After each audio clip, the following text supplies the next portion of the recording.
Hi guys, this is Abhi from Gokcedb. In this video, you're going to learn 10 ways to use the ordered dictionary from the collections module in Python. Number 1, ordered dictionaries are dictionaries that remember insertion order.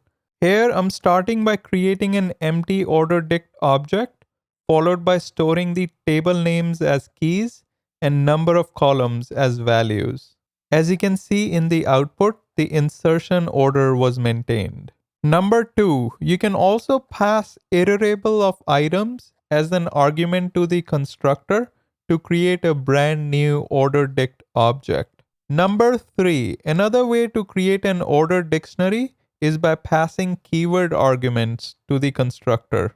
Number 4, you can also use the from keys method to create an ordered dictionary with a default value. Here I'm setting a default value of 0 for all my keys, then later updating the values one by one. Number 5, use the del keyword to delete an item from an ordered dictionary. Number 6, to iterate over the items of an ordered dictionary, you can use a for loop with the items method. Number 7, make use of the reversed function to iterate over the items in reverse order. Number 8, leverage the move to end method to move an item to the end of the ordered dictionary. Number 9, use the pop item method to remove an item from the very end of an ordered dictionary. Last but not the least, number 10, make use of the pipe and the pipe equal to operators to merge and update ordered dictionaries. In this example, I'm first merging the 10a and 10b ordered dictionaries